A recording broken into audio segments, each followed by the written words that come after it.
keep up with the more discerning beer drinker. Matt Kirkgard has possibly got one of the best jobs in Australia. He's the founding editor of the Brew News website and also a consultant to the Beer Academy of Australia. He joins us now from Brisbane.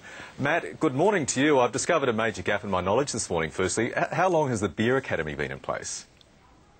The Beer Academy comes from the UK. The Institute of Brewing Distilling has been trying to teach people about beer, and it's one of the strategies that the beer industry has started to take on to try and bring back some of the beer drinkers that it's been shedding over the last decade. Yeah, and it is increasingly apparent that a lot of Australians are educating themselves in beer drinking. What do you read into the closure yesterday, the announced closure of that Swan Brewery in WA? It's a business decision. I think brewers have always got to, like any business, have got to be increasing their profits. And if one of their brands isn't showing growth, they need to look at how they can maximise the value from that. And closing the facility is the way that Lion has chosen to do that. Lion is very strong in other areas, and I think they're either hoping that by closing the brewery, it's not going to shed too many more drinkers, but they can still maintain their profits, or otherwise you could also read into it that they're not that interested in supporting the traditional WA brands. Yeah, and speaking of traditional brands, what does this say about this move further highlighting the struggle of those traditional brands like VB, for instance, to maintain market share in the face of the increasing growth, the very popular growth of boutique beers and craft beers? Very much.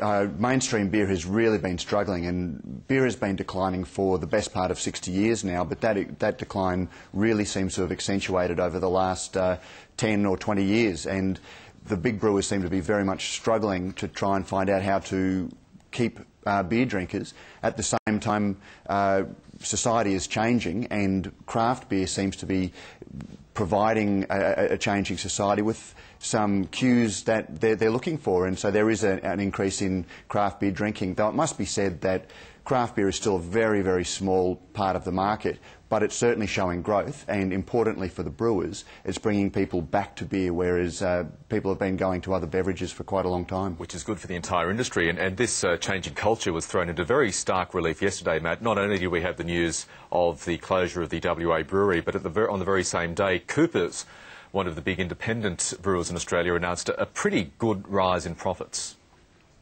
Yes, Coopers has been on a roll for the last few years. Coopers has been up and down.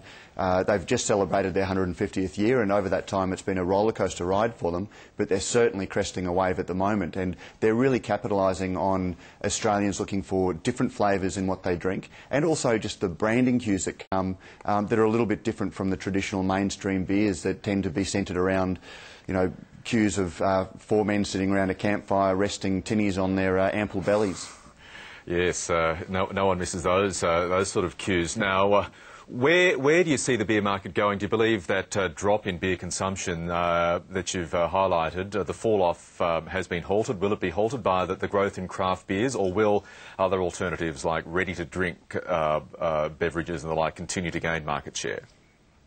Yeah, there's an interesting dynamic going on in the under-30s where if they are drinking beer, they tend to drink the very lightly flavoured beers, but they really have shown a preference for some of the sweeter, ready-to-drink and ciders. Craft beer has the ability to bring them back because it is genuinely interesting. It's got a lot of flavour. One of the things you hear most from people who start drinking craft beer is, wow, it doesn't taste like beer, as if all beers taste the same. And it can surprise people and bring them in. But it's also, I think craft beer has a lot of potential for growth, but I think the bigger brewers have really struggled with how to do that.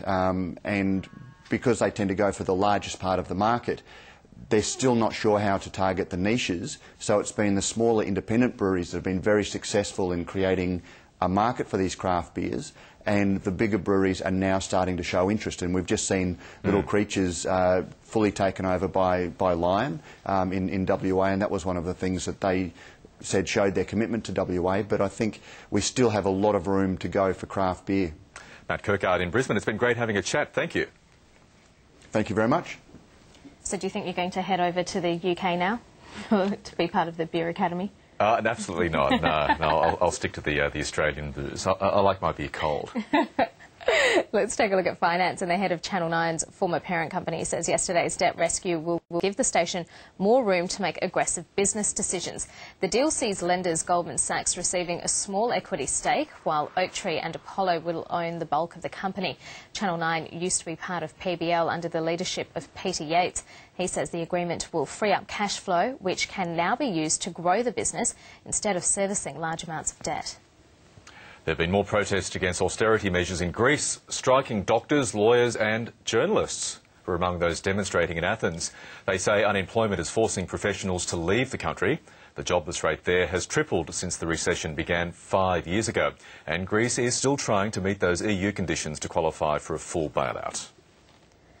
To the markets, and the Dow nudged up 5 points overnight. The Nasdaq was up 3, the S&P 500 gained 6, while in London the FTSE picked up 40 points.